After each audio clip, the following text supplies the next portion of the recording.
Nous allons donc démarrer l'analyse avec Moïse Novillon qui est seul au plateau en ce moment. En attendant, on l'espère bien que Hugues Hector Zogo ne se joigne à nous ici dans ce studio. Moïse Novillon, c'est toujours un plaisir de vous avoir sur ce plateau. Bonjour Moïse Novillon. Bonjour Moïse, le plaisir est toujours partagé également d'être en votre compagnie et également en compagnie des téléspectateurs et auditeurs de Diaspora FM. J'espère qu'on vous reçoit parfaitement. Je sens que votre voix est un peu faible ce matin. Je suis un peu grippé, mais je pense que je peux tenir. Je vais faire surtout tout ce qu'il y a à faire comme effort, bien évidemment, pour pouvoir, bien sûr, vous faire plaisir, mais également faire plaisir à tous ceux qui nous suivent. On dirait que c'est tout le Bénin qui est grippé. Je pense que c'est la saison aussi. Il y a un peu de poussière, un peu de poussière, bien sûr, et également un peu d'harmattan, bien sûr. Et donc, c'est un moment évidemment propice au développement des symptômes liés à la grippe, également aux températures, bien sûr, hein, surtout au niveau des enfants. Et donc, c'est un appel en même temps aux téléspectateurs et aux auditeurs de pouvoir prendre soin d'eux, les uns les autres, de s'occuper également des enfants pour limiter les dégâts. C'est bien dit, Moïse Novillon. Merci pour l'invite et la sensibilisation. On va y aller, malgré nos voix enrouillées. On va y aller. Interpellé dans le dossier coup d'État déjoué, Alassane Tigri placé sous mandat de dépôt, écrit ce matin les 4 vérités. Le thème, ce titre vous intéresse. On va donc en parler. Interpellé dans le dossier coup d'État déjoué, Alassane Tigri placé sous mandat de dépôt. Oui, les informations disent que Alassane Tigri, comme je l'ai entendu sur RFI ce matin, est le frère aîné de Pascal Tigri et que donc il a été interpellé dans le dossier. Le quotidien d'ailleurs précise que c'est le mercredi dernier qu'il a été interpellé.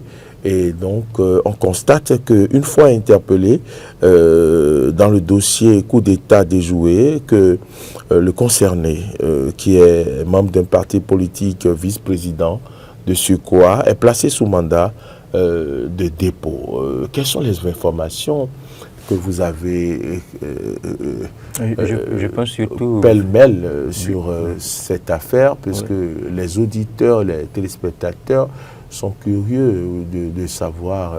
C'est surtout pour eux, bien sûr, que nous avons envie de revenir sur cette actualité parce que, évidemment, comme vous et nous également, on s'interrogeait, bien sûr, dès qu'on a eu vent de l'information. Les confrères sont revenus sur l'actualité ce matin avec la précision que c'est le mercredi que le vice-président du parti, les démocrates, M. Alassane Tigri, a été bien sûr interpellé à son domicile. Mais c'est hier surtout que l'information est devenue quand même un peu plus officielle. Et donc les uns et les autres, surtout au niveau de l'opinion, voulaient quand même chercher à en savoir plus. Et vous faites bien de le préciser tout à l'heure. Évidemment, il y a déjà un Tigri, évidemment, qui avait déjà été cité et ciblé, bien sûr, dans une affaire quand même un tout petit peu rocambolesque, c'est-à-dire le tentative de putsch déjoué le 7 décembre dernier. Et donc, dès qu'on a appris qu'un autre Tigri a été interpellé, bien évidemment, les regards sont allés immédiatement à ce niveau. Et il y a eu quand même confirmation au regard de quelques informations qu'on a pu glaner, et ça et là, bien évidemment. C'est-à-dire que, évidemment, il est suspecté, bien évidemment, que le responsable du parti de l'opposition, les démocrates, aurait été, serait peut-être de match, ou tout au moins aurait des informations à fournir aux enquêteurs. Il faut savoir que c'est surtout les enquêteurs qui ont bien voulu l'écouter.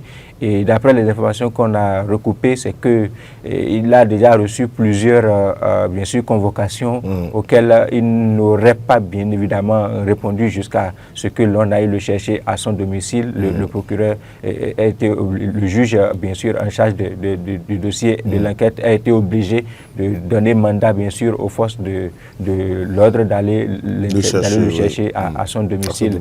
Et j'ai pu également lire dans d'autres parutions également que l'intéressé aurait quitté le territoire dès le lendemain, bien sûr, de l'opération du coup d'État manqué. Bien sûr, toutes ces informations restent à confirmer. Hein. Ce sont les confrères qui en ont parlé également avec les relais sur les réseaux sociaux. Vous savez qu'aujourd'hui, dès qu'il y a une petite information, les réseaux sociaux s'enflamment, relaient abondamment. Et donc, l'intéressé aurait évidemment quitté. Et on rajoute parfois, voilà. Donc, l'intéressé aurait quitté le territoire national au lendemain, bien sûr, de l'opération manquée.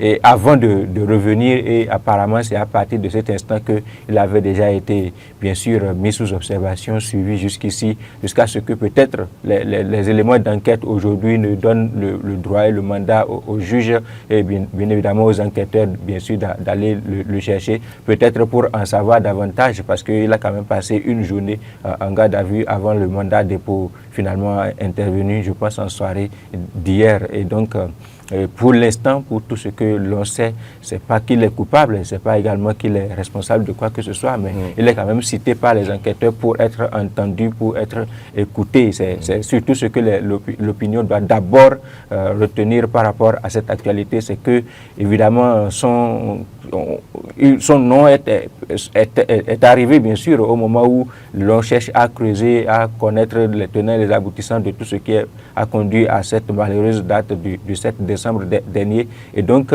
son nom est cité, son nom est revenu. Surtout qu'il est le frère aîné, vous l'aviez dit à l'entame de votre introduction, il est le frère aîné de Pascal Tigri, le principal cerveau de l'opération du putsch manqué du 7 décembre. Et donc, peut-être également qu'il va peut-être permettre également aux enquêteurs, on ne sait jamais, hein, peut-être qu'il va permettre aux enquêteurs de remonter à son jeune frère, parce que quand même, il y a quand même la fibre familiale quand même qui demeure malgré tout. Et donc, peut-être là où les enquêteurs n'arrivent pas à remonter jusqu'à son jeune frère, peut-être que le grand frère peut peut-être servir également de moyen pour remonter au frère. Qui sait? Donc, c'est juste des lectures que nous on fait.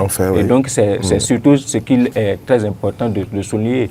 Mais surtout, on savait également quand même que on n'avait pas encore fini avec ce dossier, avec cette affaire. On le savait et on l'avait suffisamment répété ici que beaucoup de choses vont être bien sûr découvertes et que ça n'avait pas, c'est pas un dossier qui va être bouclé comme cela du jour au lendemain, parce que l'acte posé le 7 décembre 2025 était quand même suffisamment grave et donc on ne peut pas l'évacuer comme cela si on n'a pas évidemment creusé pour en savoir davantage, pour connaître tout ce qu'il y a, tout ce qu'il y a eu, tout ce qui d'une manière de près ou de loin ont quand même servi, on ne sait jamais, de levier, d'appui, d'informateurs, etc. Voilà, et donc nous ne soyons pas surpris, et c'est surtout pour permettre à ce que l'opinion soit quand même en état d'alerte en permanence et que surtout on ne soit pas dans les inquiétudes inutiles, dans les conjectures également, dans les accusations, dans les supputations. Ne soyons pas surpris que l'on veuille écouter quand même beaucoup de personnes,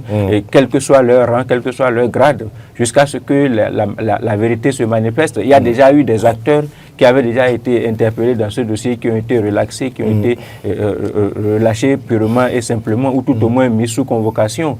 Et donc, il faut espérer que, bien évidemment, que l'on écoute et que la justice, bien sûr, dans son impartialité, fasse son travail, qu'elle puisse écouter tout ce qui a lieu d'écouter, qu'elle puisse entendre tout ce qui a lieu d'entendre pour pouvoir nous sortir tout ce qui est vérité sur cette affaire, afin que les Béninois puissent bien évidemment être situés et libérés par rapport à tout ce qui a pu conduire à cette situation malheureuse. Très bien. Merci pour tous ces points apportés. On va laisser donc la justice continuer son travail. Hugues Hector Zogo, bonjour. Bonjour Maurice Arnaud Agua, bonjour Moïse Novillon, bonjour également aux téléspectateurs et aux auditeurs de Diaspora FM. Interpellé dans le dossier coup d'État déjoué, Alassane Tigri placé sous mandat de dépôt. Moïse Novillon a apporté quelques points. Je ne sais pas si vous avez quelque chose à ajouter avant qu'on ne passe au deuxième sujet. C'est regrettable qu'on se retrouve avec une personnalité de ce rang sous mandat de dépôt. Parce que quand vous regardez un peu le parcours de Alassane Tigri, vous vous rendez quand même compte que c'est une des personnalités de notre pays qui s'est retrouvée quand même à développer le sens de l'honneur et de la dignité. J'avoue que j'étais un peu surpris quand j'ai eu l'information, j'étais un peu surpris. Mais après, quand j'ai dû faire un peu de recoupement et je me suis rendu compte qu'effectivement, il y a eu un lien très étroit de familiarité entre l'acteur fondamental donc, qui a pris cette initiative-là de mettre en péril ou de déstabiliser les institutions de notre pays le 7 décembre 2025, je me suis dit c'est une piste plausible pour la justice afin que la vérité, toute la vérité soit faite par rapport à ce dossier. Parce que un coup d'État, ce n'est pas ce qu'on doit encourager dans un État. Peu importe les circonstances, la voie la plus indiquée dans un régime démocratique pour arracher le pouvoir d'État, c'est bien sûr les urnes. Et donc, quand le coup d'État s'est produit et ça a été déjoué, nous faisions quand même partie des premiers acteurs à pouvoir dire notre ras-le-bol, notre mécontentement, notre désapprobation par rapport donc à cet incident d'ordre institutionnel. Et puis, le principal acteur donc n'est pas jusqu'à présent mis aux arrêts. Où est-ce qu'il se retrouve concrètement? Seul le service des renseignements y travaille et le sait sans aucun doute. Et donc, il faut forcément trouver les voies et moyens qui puissent effectivement permettre à ce qu'on mette la main sur le cerveau. Parce que dès qu'on arrivera à mettre la main sur le cerveau, on pourra mieux comprendre les raisons qui ont justifié donc cet acte-là qu'il a voulu poser. On pourra comprendre ceux-là qui sont cachés derrière son identité pour pouvoir commettre ce forfait. Et ceux qui ont encouragé également ce Et ceux qui ont encouragé d'une manière ou d'une autre. Et donc, quand on interpelle le frère aîné, je me dis c'est la chose la plus normale.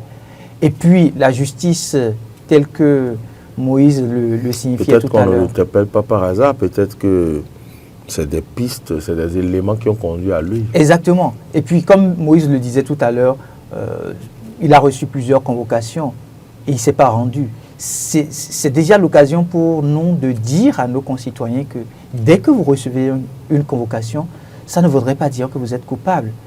Dès que vous recevez une convocation, vous êtes tenu de répondre à cette convocation-là. Vous êtes tenu d'aller en réalité au niveau du commissariat de police pour dire oui, j'ai été convoqué, je voudrais quand même comprendre le dossier pour lequel on m'a convoqué.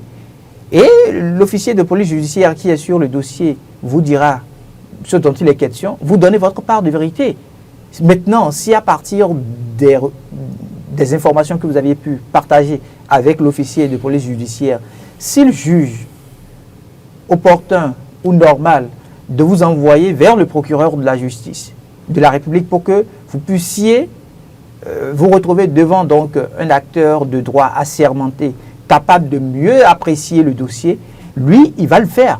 Donc pour moi, des personnalités qui ont déjà occupé des postes aussi stratégiques, ancien secrétaire général du gouvernement, qui se retrouvent avec une convocation, mais qui ne répond pas, moi ça m'embête. Ça m'embête énormément. Il aurait pu répondre peut-être à ces convocations-là, qu'aujourd'hui, il ne serait pas en maison d'arrêt. Parce que dès que vous ne répondez pas à une convocation, ça fait entendre à la limite que vous fuyez. C'est comme si vous vous reprochez quelque chose. Alors si vous ne vous reprochez rien, vous avez une convocation, vous répondez et vous dites votre part de vérité. Donc je pense quand même que la justice est en train de faire son travail. C'est un dossier très sensible, c'est un dossier d'État avec lequel on ne peut pas du tout s'amuser. Maintenant, peu importe, comme Moïse l'a dit, hein, peu importe la personnalité qui se retrouve impliquée dans ce dossier-là, on est tenu de l'interpeller pour comprendre toute la vérité, parce que les Béninois ont le droit de connaître la vérité par rapport à ce dossier. On a le droit de comprendre ce qui a pu se passer, pour que depuis qu'on ait demandé en 90 aux militaires de retourner dans les casernes. Mais ma préoccupation, mon inquiétude est que lorsqu'on interpelle une personne et on dépose la personne, est-ce que ça ne veut...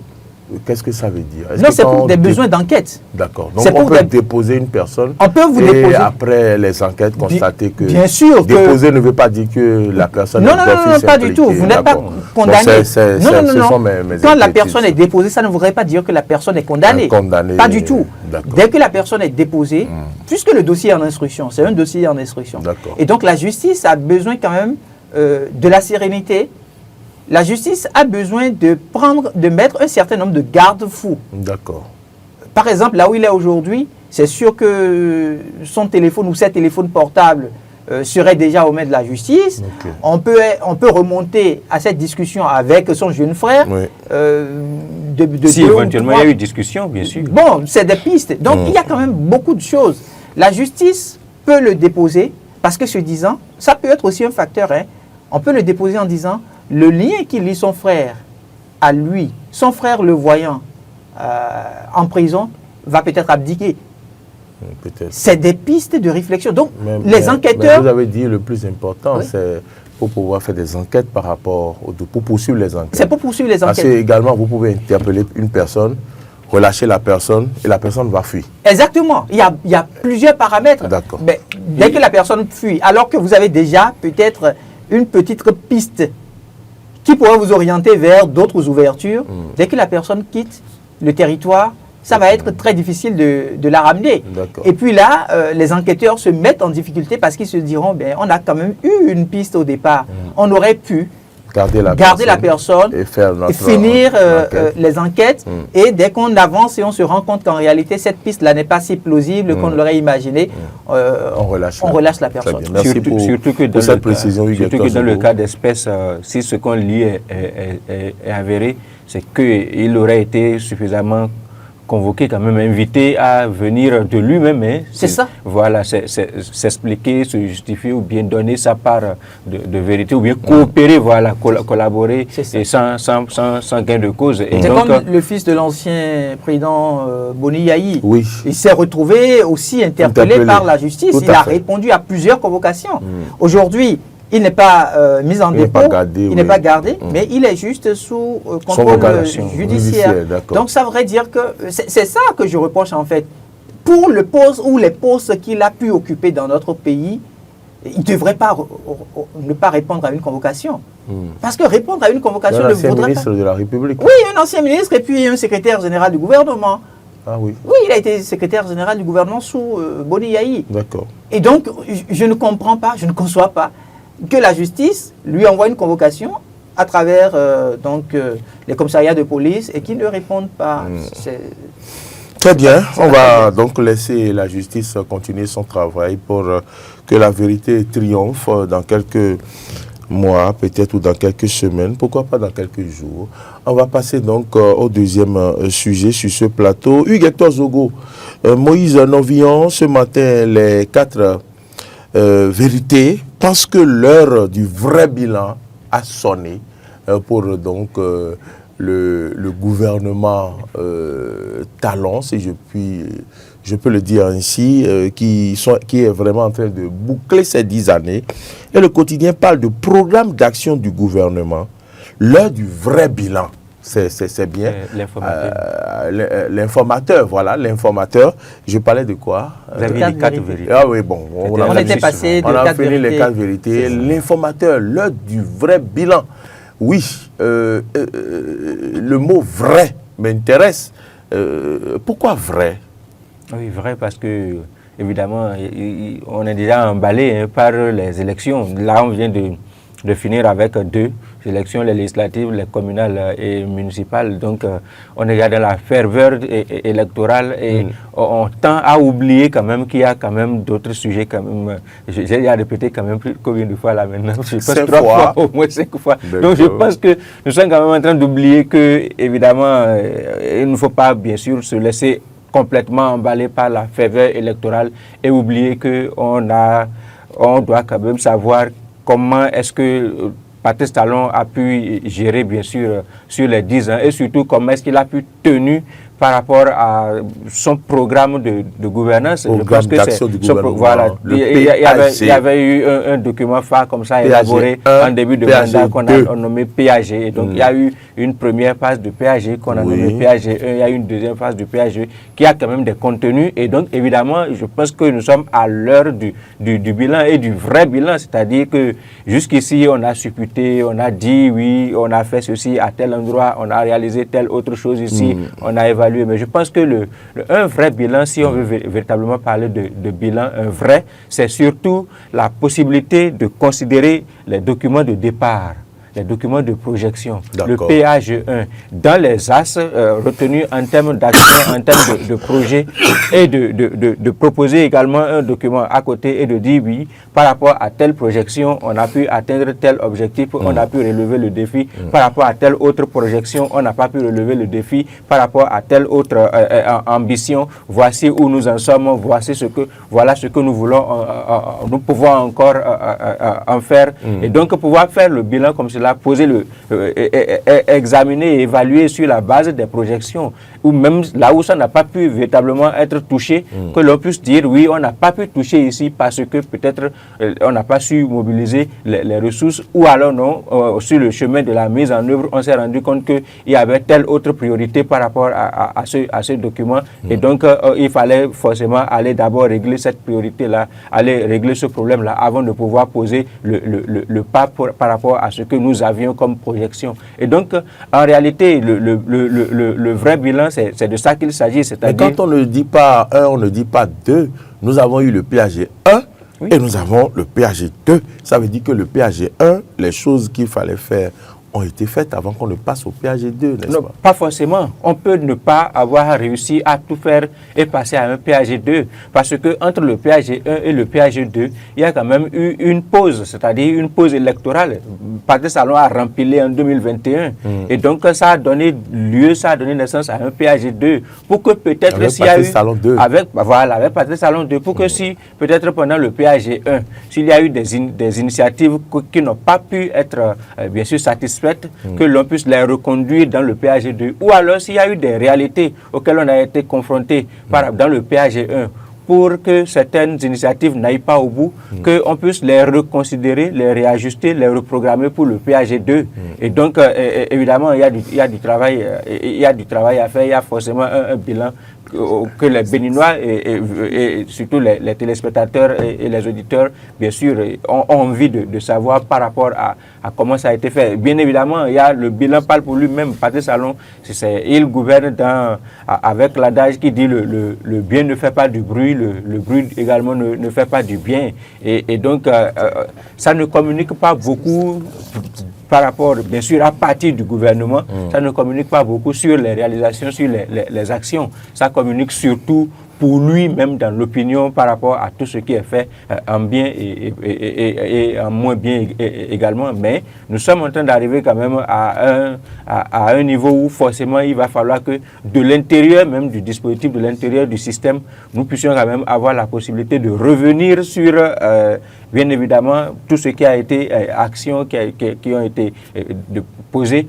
Il va être très intéressant que l'on puisse avoir ce bilan-là, l'on puisse avoir peut-être en forme de document également. Le régime nous a habitués à faire les choses correctement et proprement. Un document bilan qui puisse rester dans la postérité avec, bien sûr, à la fois les images, les tests, les résumés, et pourquoi pas peut-être des informations détaillées sur les investissements, les budgets également par rapport à l'exécution de certains projets où on est resté sur notre faim quand même. Et une partie de l'opposition a pendant longtemps réclamé, même la société civile a réclamé certaines informations par rapport à la réalisation de certains projets, par exemple. Ça peut être l'occasion maintenant de dissiper tout ce qu'il y a comme doute, de rassurer tout le monde, d'informer tout le monde. Ce qui m'intéresse, c'est que vous avez parlé des axes. En voyant un peu sur ce plateau quels étaient les axes de départ par rapport au PAG 1 avec Hugues Hector Zogo, quels étaient les axes? Je ne vais pas m'intéresser aux axes. Vous allez vous intéresser à quoi? Au PAG 1, mais j'ai pu tout de même quand même rapidement checker le PAG 2. Le PAG 2. Donc de 2021 à 2026. Et au niveau du sommaire, on s'est rendu compte qu'il y a eu d'abord, en un premier temps, l'analyse situationnelle. Ça voudrait dire qu'à un moment donné, tel qu'il le faisait ressortir, Moïse, oui.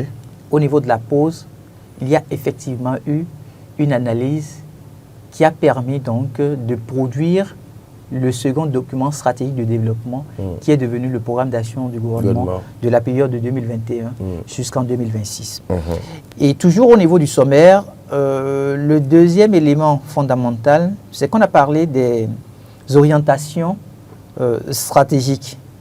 Et au niveau des orientations stratégiques, il y a le cadre d'orientation, il y a le cadrage macroéconomique, il y a le coût et le financement, la synthèse du catalogue des projets, la modalité de mise en œuvre. Et maintenant, en fin de compte, au niveau du sommaire donc, de ce PAG 2, on a les actions, les réformes, les projets par pilier et par secteur.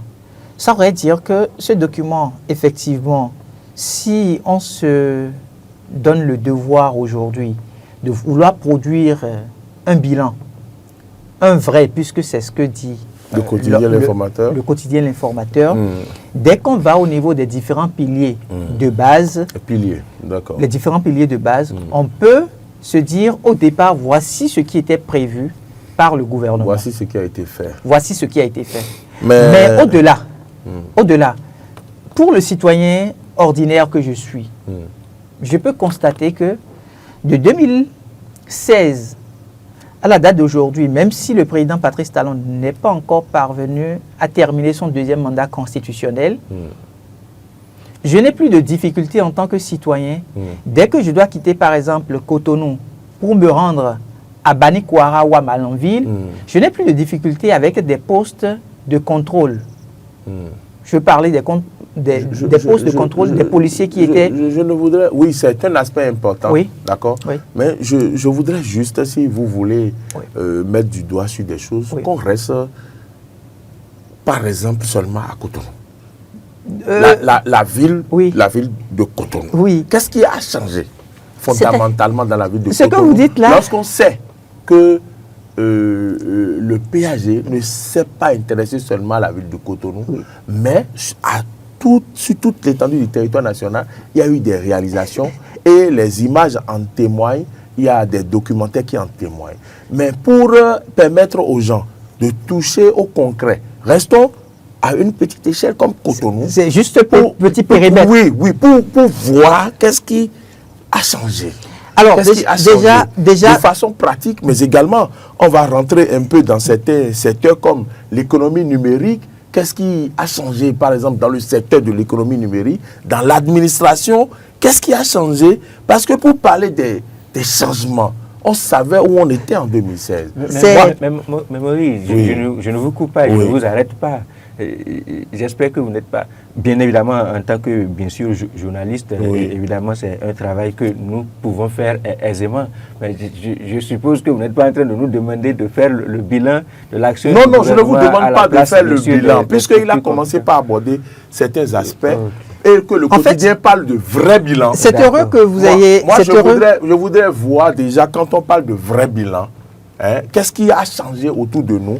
Parce que tous les jours, on passe par Cotonou. Oui, c'est heureux. Mais peut-être on ne s'en rend pas compte. C'est pourquoi je voudrais qu'on touche du doigt. Donc, si on fait cet exercice-là, on va voir qu'est-ce qui a changé. C'est heureux que vous ayez pris le périmètre de Cotonou. Parce que c'est notre capitale économique.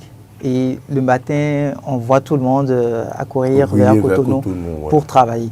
Premier élément qui retient mon attention, c'est que le citoyen qui se retrouve au cœur de Cotonou, ou qui va travailler à Cotonou, ce citoyen-là, il a connu ce qu'on pourrait appeler un changement de mentalité. Ah oui, changement de mentalité, d'accord. De 2016 à aujourd'hui... Comment, bon, ceux qui sont à la maison vont se dire comment? Évidemment, de 2016 à aujourd'hui, le citoyen qui se retrouve au cœur de Cotonou, a connu le changement de mentalité. Vous ne verrez plus un citoyen de Cotonou aujourd'hui, d'accord, prendre, c'est-à-dire finir de manger du pâté et jeter le papier par terre. Déjà ça. Ça, c'est un élément assez fort. C'est-à-dire que, est-ce que les gens le citoyen... Est-ce que les gens continuent d'insulter dans la circulation Mais, comme avant pourquoi vous êtes pressé? Parce que si vous parlez de mentalité, changement de mentalité. C'est assez fort ce que vous dites. Vous ne verrez plus un conducteur de Zémignan aujourd'hui perdre du temps dans les injures. Dès qu'il veut injurier, c'est celui qui l'a remorqué qui lui dit non, laisse ça, continuons. Parce que le plus important est devant. L'insulte là, c'est une perte de temps pour nous tous. Donc, il y a eu ce changement de mentalité-là. Et quand un peuple veut grandir, c'est d'abord à partir du changement de mentalité. Parce qu'il faut qu'on puisse inculquer une valeur dans la conscience du citoyen. Et donc, je me permets de dire aujourd'hui que ce qui se vit aujourd'hui au cœur de Cotonou, c'est de la même manière que ça se vit progressivement au niveau des autres communes. Parce qu'au niveau des autres communes, ça va encore prendre un peu plus de temps. Voyez-vous, quand vous avez le cadre de l'administration, qui quitte sa maison, qui se retrouve dans un espace climatisé, mais dès qu'il se retrouve au bureau,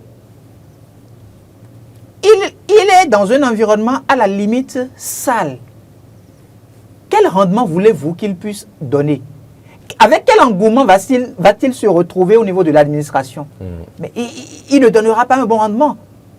Et tout le temps, vous allez entendre dire, il s'est levé. Je ne sais pas si, aujourd'hui, au niveau de notre administration, vous vous déplacez pour vouloir qu'on puisse vous rendre un service. Et qu'on puisse vous dire, le cadre s'est levé. Et qu'on revienne peut-être 30 minutes après pour vous dire, entre-temps, il a appelé pour dire qu'il ne reviendra plus. Ça fait à demain. Et pourtant, vous aviez peut-être ces sandalettes qui sont placées en dessous du bureau et qui vous signalent la présence de quelqu'un au bureau. Donc, c'est déjà pour moi le changement de mentalité. Le président Patrice Talon... L'accueil dans les bureaux, qu'est-ce qu'on en dit? L'accueil, c'est extraordinaire. C'est déjà le sourire qui vous accueille. Mais ce sourire qui nous accueille, là, c'est d'abord le cadre de vie dans lequel il se retrouve. Prenez ne serait-ce que... Il y a des cadres qui n'ont pas changé. Quand je prends l'arrondissement de Godomé, rien n'a changé. Mais pourtant, le sourire vous accueille. Bon, et par le passé, ce n'est pas évident. C'est-à-dire que ce qui se vit au seuil de la cité ministérielle, par exemple, d'une manière ou d'une autre, ça impacte les autres communautés environnantes. En attendant que les choses décident. En attendant qu'effectivement, on puisse travailler à améliorer le cadre de vie de ces personnes-là qui, aujourd'hui, n'ont pas encore eu cette opportunité. Mais ces personnes quoi? Parce que c'est réel ailleurs. Ailleurs. Donc, pour moi, on peut, à la limite, on peut féliciter le président Patrice Talon pour ça. Bon, avant les félicitations, continuons. Non, on peut le féliciter. Je vais revenir sur des éléments où je ne suis pas du tout d'accord. Non, je ne veux pas les félicitations. Non. Je voudrais que vous mettez du doigt sur des choses. Vous savez, le président même a dit qu'à la fin, on pourra le porter en triomphe. Je vous ai dit, on va laisser les populations. Vous savez, si je ne le félicite pas, apprécier en fonction de tout ce dont vous avez parlé. Je ne voudrais pas que vous le félicitiez. Je dois le féliciter parce qu'au même moment sur ce plateau, il y a des sujets sur lesquels je ne suis pas d'accord avec lui et que je vais évoquer. Oui, mais j'ai dit avant de féliciter, continuons pas à mettre le doigt sur des choses. Vous avez parlé du changement de mentalité. Oui. Donc si vous avez fini en ce qui concerne le changement de mentalité, allons sur autre chose. Ben, vous pensez un instant que le changement de mentalité se vit en une dizaine d'années? Mais en réalité, non. Le changement de mentalité, c'est une réalité qui peut vous prendre à la limite 50 ans. Donc, comment est-ce que le président Patrice Talon est arrivé aujourd'hui à faire rêver ses concitoyens? C'est pourquoi je dis souvent que le prochain chef d'État qui sera élu au Bénin, il aura de difficultés avec les Béninois. Pourquoi?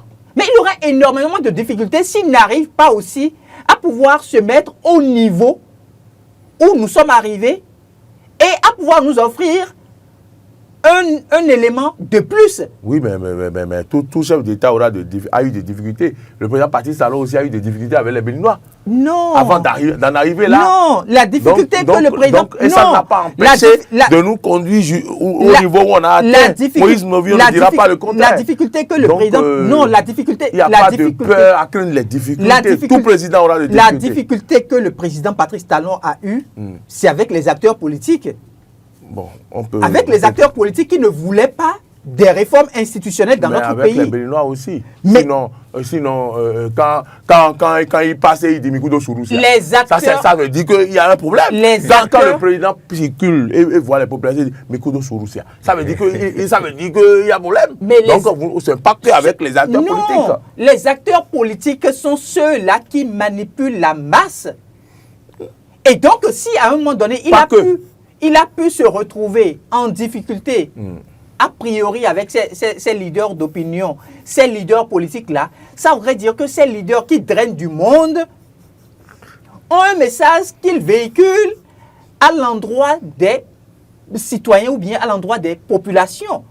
Mais ce dont je parle ici, c'est que le président nous a permis de rêver. Je vous donne un exemple simple. Les gens peuvent mal interpréter. Prenez le boulevard de la Marina. En période de fête, est-ce que vous avez eu le sentiment que c'est au Bénin que vous vous êtes retrouvés? C'est ça. Alors, quand un autre président viendra à la tête de notre pays et va nous présenter ce boulevard-là, mais avec une image ternie, qu'est-ce qu'il va entendre? C'est ça. C'est le citoyen désormais qui mettra la pression sur le prochain chef d'État. Ce n'est plus forcément que le prochain chef d'État va nourrir une vision et les citoyens vont l'attendre. C'est le citoyen qui viendra dire non, nous là, nous ne sommes plus à cette étape-là. Quand vous le dites ainsi, je suis parfaitement d'accord. Voilà. Parce que le citoyen ne voudrait plus que les choses regressent. On veut que les choses avancent. Ouais, je comprends les difficultés dont vous parlez. C'est ça. Et donc, en fait, il y aura une pression. Donc, même ceux qui vont être dans le prochain gouvernement, c'est-à-dire le premier gouvernement, par exemple, du prochain chef d'État, mais ça va être des technocrates, des personnes très averties. Ça ne pourra plus être, on choisit telle personne pour être ministre juste parce que... qu'ils ont fait suffisamment de bruit. C'est pourquoi ceux-là qui aujourd'hui... dans l'autre département. C'est pourquoi ceux-là qui aujourd'hui créent des mouvements pour dire soutien à Romuald Ouaddahi et autres, là, je dis... On a dépassé ça. Ils seront les personnes qui vont le plus avoir mal pour les 14 prochaines années. Parce qu'avant, c'était la méthode d'avant ça, où on fait les mouvements de soutien, mais ils veulent retomber dans ça. Bon, on n'est plus à cela. Moïse Novio, on va vous écouter, vous avez envie de parler. Mais puisqu'on parle des mouvements, commencez par là. J'ai pu vous comprendre par la suite, bien sûr, j'ai pu comprendre votre intention en formulant votre interrogation. Et je puis vous dire qu'évidemment, on ne peut pas faire de vrai bilan ici et maintenant. Non seulement, je ne pense pas que le confrère même ait fait un vrai bilan. Il a peut-être appelé à ce qu'il y ait un vrai bilan. Donc, on ne pourra pas faire un vrai bilan. Par contre, on peut dire ce que nous avons pu observer. Et pour ce qu'on a observé, évidemment, c'est que Patrice Talon a quand même essayé de toucher à presque tous les secteurs de la vie de notre pays à partir des réformes. Il y avait affaire dans tous les secteurs. Oui, il y avait affaire. Et ce n'est pas il y avait affaire, il y a toujours affaire dans notre pays. C'est-à-dire qu'on a accusé tellement de retard que chaque secteur, chaque domaine, chaque aspect de la vie du Béninois est un chantier. Ah oui? Oui, bien sûr. J'aime bien cette expression. Oui, donc on le constate. Chaque aspect de la vie d'un Béninois est un chantier. Oui, nous le vivons, nous le savons tous. Donc à un moment donné, effectivement, il faut véritablement mettre une sorte de pause sur certaines choses qui avaient cours dans notre pays pour pouvoir avoir le courage, bien sûr, d'aller sur les chantiers majeurs. Je prends par exemple simplement au niveau de l'école. Vous voyez, avec tout ce qui avait comme grève à l'école par le passé, par exemple, on a quand même observé une certaine tranquillité, une certaine sérénité à l'école sur les 10 ans. Si on va dans les centres de santé... Mais l'impact, il faut parler de l'impact. Oui, parce que sans grève, on a de très bons résultats.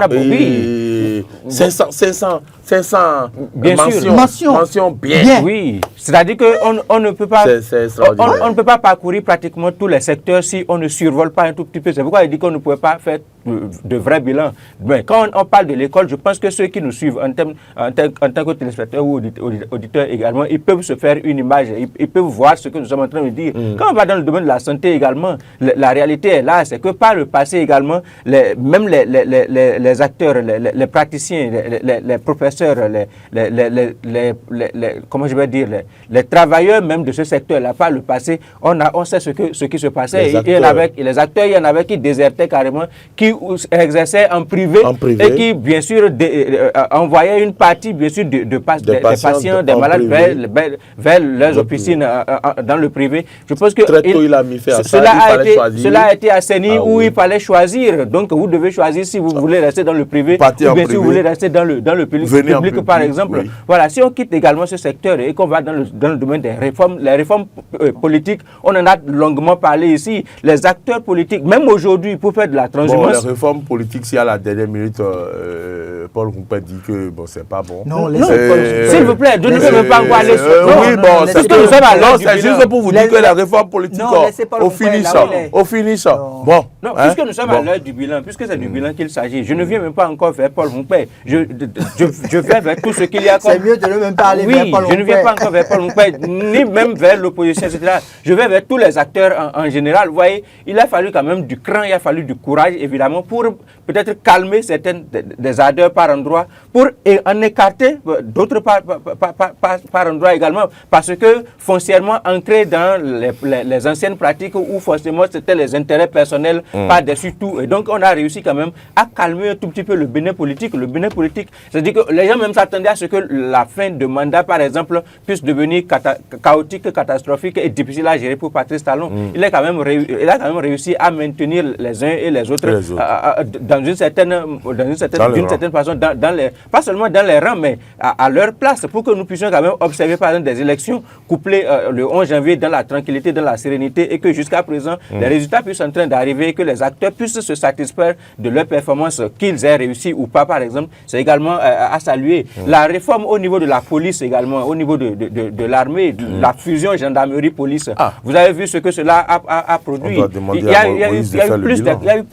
a eu plus de sérénité, il y a plus de sécurité. Par le passé, en plein cœur de Cotonou, on pouvait braquer à midi des institutions financières et les cambistes étaient victimes de cambriolage et de braquage presque tout le temps à Dantokwa. Ça, c'est des pratiques qui ont quand même cessé. Même s'il y a quand même, il subsiste toujours le petit banditisme, ça a quand même beaucoup régressé. Et dans notre pays, c'est des aspects à souligner. En termes d'image du pays, et là, véritablement, c'est l'un des grands l'image que dégage le Bénin pour les Béninois d'abord et pour les étrangers. Oui. Pour les Béninois d'abord. Vous savez, les Béninois ont de plus en plus, en réalité, d'arguments à faire valoir dans les débats au-delà du pays. C'est-à-dire, surtout quand vous allez sur les réseaux sociaux, vous allez voir, les Béninois aujourd'hui ont la possibilité de répliquer, de réagir. Et des gens qui n'ont jamais dit qu'ils sont Béninois. Voilà, on finit par dire, nous sommes là, Béninois, je suis maintenant de père et de mère Béninois. Alors qu'on a toujours cru qu'ils étaient d'autres nationalités. Et même les étrangers qui rendent visite et qui viennent visiter le Bénin disent, mais le Bénin a percé, le Bénin a...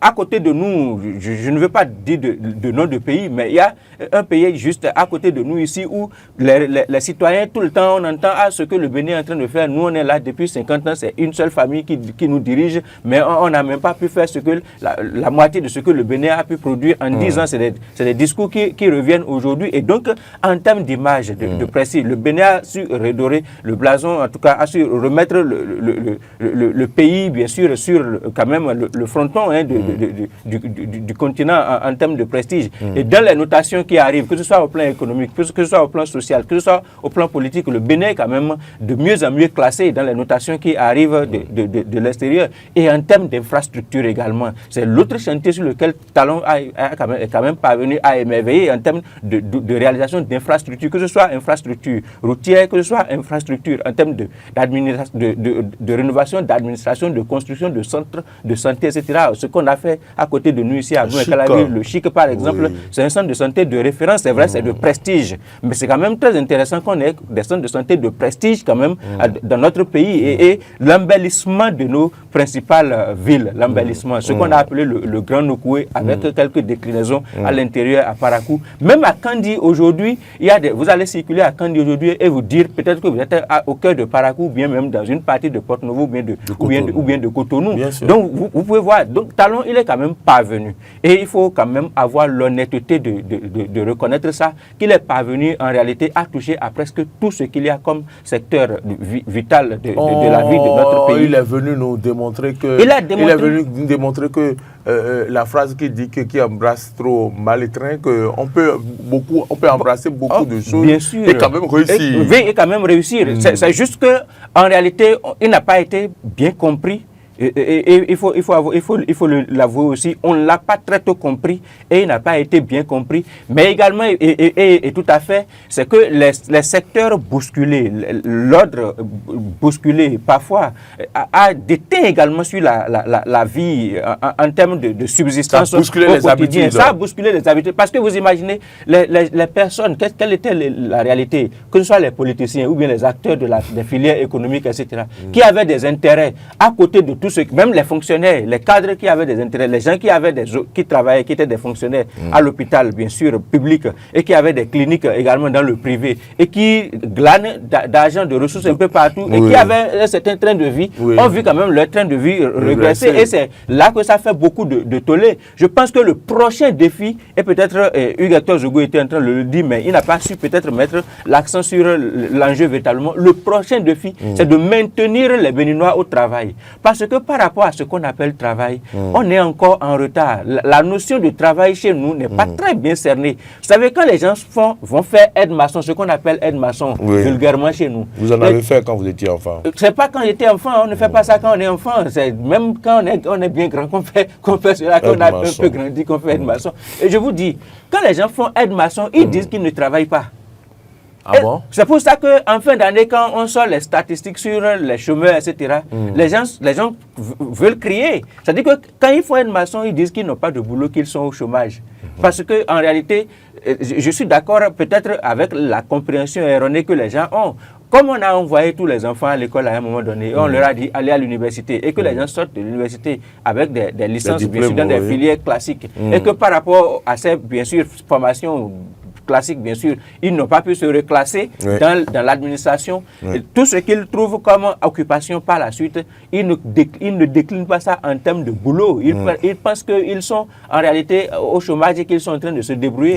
Alors qu'en réalité, nos compatriotes, prenez les cas, nos compatriotes... Quand M. Humer Amegbedi a donné des chiffres, ça a suscité des polémiques à l'époque. Parce que les gens n'ont pas la notion de l'emploi, les gens sont encore en retard par rapport à la compréhension qu'il faut se faire. Quand tout le monde se bouscule, il faut demander à nos frères qui vont à l'étranger ce qu'on appelle travail et quels sont les travaux qu'ils arrivent à faire pour qu'on soit dans leurs bottes tout le temps pour leur demander de nous faire de nous envoyer de l'argent, de nous faire des dépôts. Et donc le travail, c'est le travail. Et je pense que les réformes surtout institutionnelles qui sont intervenues là, c'est pour amener les Béninois à travailler. Et c'est là peut-être que je vais chuter par rapport à ce que vous vouliez que je dise au début. C'est-à-dire les mouvements de soutien. Je soutiens telle personne, je soutiens la candidature de ci, de ça. On ne va pas demander aux gens de se calmer avant qu'ils se calment. Parce que dans la réalité, plus personne n'a besoin que vous déclariez que vous êtes soutien à quelqu'un. Si vous voulez faire la politique, rentrez dans les formations politiques. Faites valoir vos compétences, faites valoir vos atouts, démontrez que vous êtes capable de bien sûr prendre la parole au nom de votre communauté, prendre la parole au nom de la société, prendre la parole au nom du pays. Et il faut gravir les échelons au sein de votre formation politique et monter. Les formations politiques vont déclarer qu'ils soutiennent telle candidature. Mais les individus qui sont là, en rade, en l'air, et qui veulent transformer ces petites occasions en occasions de travail, en occasions de boulot, je pense que personne ne va leur dire tout à l'heure, avant que chacun ne rentre en réalité en lui-même. Il faut faire les déclarations de soutien et tous veulent se voir, faire voir à la télévision pour qu'on voit qui a soutenu qui. Hugues Zogo avait déjà il paraît qu'il y a au moins 200 mouvements de soutien et que bientôt ça va s'enchaîner encore. Et donc c'est pas mieux. Bon, ils se disent que c'est pas mieux qu'on va nommer parce qu'ils ont fait soutien. Si Dieu nous prête vie, si Dieu nous prête vie et qu'on a la santé, on va peut-être revenir ici dans 5 ans, dans 7 ans, on va encore en parler. Vous allez voir, les gens vont se calmer. C'est-à-dire qu'il faut que les Béninois comprennent que nous sommes en train d'aller vers un lieu où c'est ce que chacun a la capacité de produire. Moi, je connais des gens qui ont été à l'université, qui ont d'autres compétences qu'ils étaient déjà en train de vendre depuis un certain temps et qui sont retournés en apprentissage aujourd'hui et qui sont en train d'apprendre des choses pratiques. C'est de ça qu'il s'agit. Même les formations classiques qu'on faisait à l'université, où les gens ont seulement la possibilité de dire j'ai une licence, j'ai une maîtrise, etc. C'est pour ça qu'il fallait faire l'EAC et tout ça là. Vous savez tout ce qui se passait dans l'EAC. Il y avait art plastique, il y avait tout. Voilà. Donc nous, on avait déjà compris depuis l'époque. Oui, nous sommes en train de dépasser les moments où on dit oui, j'ai une licence, on avait compris qu'il ne fallait pas aller étudier seulement à l'université et rentrer chez soi. Imaginez, regardez tout ce qui se passe à UDA aujourd'hui, en termes d'investissement, en termes de valorisation. Vous avez toutes les compétences pratiques dont on a besoin, même sur nos routes, pour les infrastructures. Vous voyez toute la communauté d'expatriés qu'on déverse sur nos routes, sur les chantiers pour travailler. Sûr. Alors qu'en réalité, il y a de la main-d'œuvre sur place. C'est juste que la main-d'œuvre qui est sur place n'est pas compétente, n'est pas qualifiée. Et donc, je pense que c'est des compétences qu'il faut aller chercher aujourd'hui. Les discours de j'ai licence. À un moment donné, le titre de docteur a fonctionné. Les gens, ils allaient à la télévision tous les matins pour dire oui, je suis docteur, je suis docteur. Parce qu'on a eu un président docteur. Parce qu'on a eu un président docteur qui a mis en valeur son titre de docteur. Mais aujourd'hui, nous sommes en train de dépasser l'étape des docteurs, des ci et des ça. Les gens n'ont qu'à aller chercher des compétences pratiques et cesser d'être dans les futilités. Je suis en train de soutenir, je suis en train de soutenir. Nous sommes en train d'aller vers une réalité où je soutiens, je ne soutiens pas là.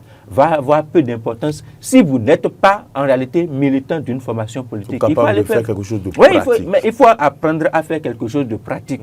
Si vous apprenez à faire quelque chose de pratique, vous allez pouvoir vendre vos Moi, la chose de pratique que je sais faire, c'est de parler. D'accord? Bien sûr, c'est une compétence. Tout le monde ne peut pas se mettre ici et animer un plateau. C'est pratique, non? Voilà, tout le monde ne peut pas animer un plateau télé, par exemple. Et donc, c'est des compétences pratiques qu'il faut aller chercher. Le jour où on a besoin d'animer quelque part, les gens vont vous appeler.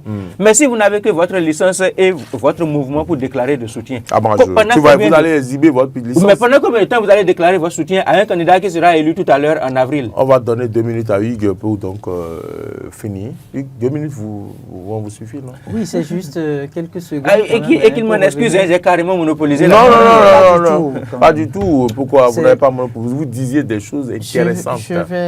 Puisque nous sommes en train de parler du vrai bilan, je vais... Ça peut se faire en 2 minutes? Oui, ça peut se faire. Quand vous mettez vos mains comme ça, même en moins de 2 minutes. Je pense quand même qu'il faut qu'on tape parfois aussi dans la fourmilière. Parce qu'il y a l'obligation pour le prochain chef d'État de nous offrir meilleur à ce que Patrice Talon nous a offert. Et donc, je voulais m'intéresser, par exemple, au rapport présenté par Amnesty International, Bénin, il y a juste quelques jours. Ce rapport-là qui fait sortir quand même des irrégularités. Ce rapport qui fait sortir plus d'éléments concernant au respect des droits humains dans notre pays. Pour montrer que tout n'a pas été rose. Oui, pour montrer que tout n'a pas été rose. Patrice Talon, c'est un humain, c'est un chef d'État, comme les autres que nous avions connus. Il a réalisé de formidables choses. Mais au même moment, quand on s'intéresse aux questions de droits humains dans notre pays, il y a,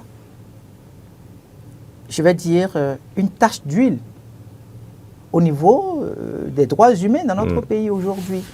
On peut mal l'interpréter, mais c'est pas vous qui en parlez, c'est Amnesty International qui a fait son rapport, qui a fait une conférence de presse. Voilà.